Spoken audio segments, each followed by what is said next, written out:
Om Swastiastu. Halo semuanya, perkenalkan nama saya Nima Dedina Melani dari kelas 10 MIPA 7, nomor absen 24. Di sini saya akan mempresentasikan atau menjelaskan penelitian jurnal atau resum jurnal yang sudah saya resum beberapa waktu lalu yang berjudul Fenomena Penyalahgunaan Nafsa di Kalangan Remaja ditinjau dari teori interaksionalisme simbolik di Kabupaten Jember. Penyalahgunaan narkotika, alkohol, dan adiktif atau nafsa di kalangan remaja di Indonesia menjadi ancaman besar. Kasus penyalahgunaan nafsa di Kabupaten Jember di kalangan remaja sebanyak 28 kasus pada tahun 2013 sampai 2014. Hal ini sangat membahayakan masa depan generasi muda.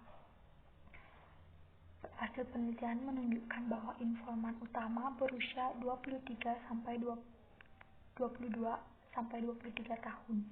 Mereka mulai menggunakan nafsa sejak sekolah menengah pertama atau SMP. Apa itu nafsa? Apa yang pertama kali terpikirkan di benak kalian jika mendengar kata nafsa? Apa itu? Ini adalah beberapa contoh gambaran tentang nafsa. Yang pertama ada pil, yang kedua ada minuman beralkohol, dan yang ketiga ada rokok. Kenapa ini disebut nafsa? Karena jika kita mengonsumsinya ini secara terus-menerus, kita akan merasakan ketergantungan atau kecanduan. Seperti pil. Pil ini jika dikonsumsi dan tanpa resep dokter, kita akan terus ingin mencoba. Sama halnya seperti minuman beralkohol dan rokok. Kita memang pertama kali hanya mencoba-coba, tapi selanjutnya kita akan ketergantungan atau kecanduan. Jadi, apa itu nafsa? Nafsa adalah singkatan dari narkotika, alkohol, psikotropika, dan seadiktif lainnya.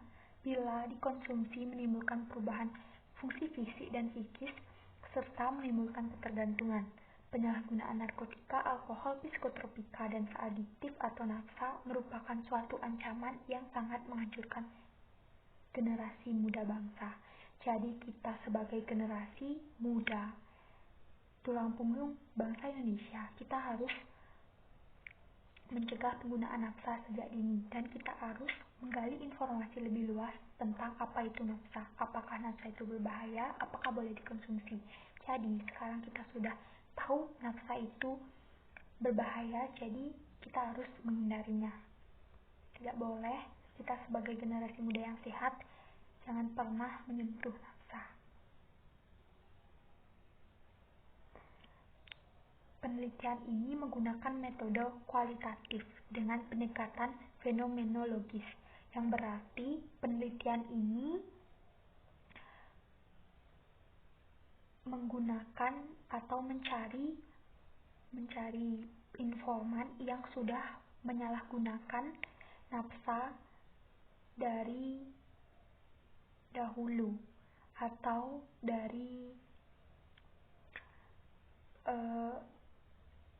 atau aktif mengonsumsi nafsa selama 6 bulan terakhir, yang berdomisili di Kabupaten Jember dan bersedia menjadi informan penelitian. Penelitian ini dilakukan di Kabupaten Jember pada bulan April hingga bulan Agustus tahun 2014. Informan utama dalam penelitian ini berjumlah 4 orang. Penetapan jumlah informan utama ini didasarkan pada kejenuhan data yang didapat. Artinya, informan peneliti sudah tidak dapat lagi memberikan informasi baru yang berarti lagi. Informasi yang didapatkan juga telah sesuai dengan fokus penelitian. Seluruh informan pada penelitian ini telah menyalahgunakan selama lebih dari 5 tahun. Selain itu, terdapat fakta yang memperlihatkan bahwa informan utama telah mencoba menyalahgunakan nafsa sejak mereka berada pada tingkat pendidikan SMP. Penyalahgunaan nafsa ini dilakukan karena mereka ingin diterima dan diakui dalam kelompok sebaya mereka. Jadi penyalahgunaan nafsa ini pertama kali karena coba-coba.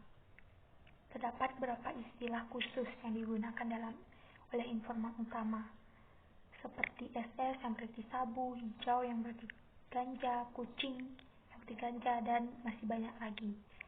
Istilah itu tercipta dengan sendirinya, hanya dipahami oleh kelompok penyalahgunaan nafsa. Simpulan yang dapat kami tarik dari penelitian ini, berdasarkan penelitian, informan utama telah menggunakan nafsa sejak masih duduk di bangku SMP, serta informan utama menyalahgunakan ganja.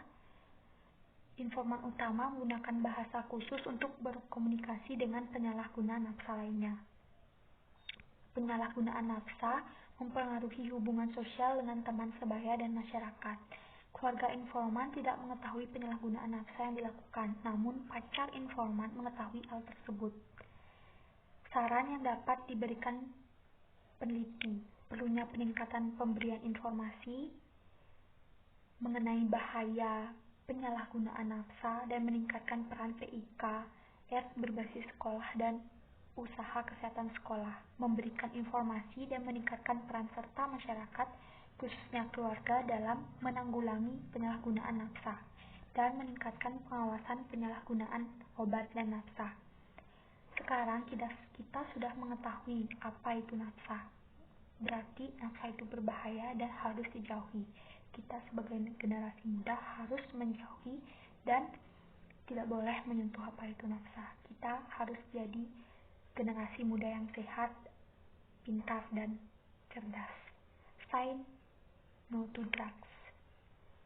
Sekian video dari saya. Jika ada salah kata, saya mohon maaf.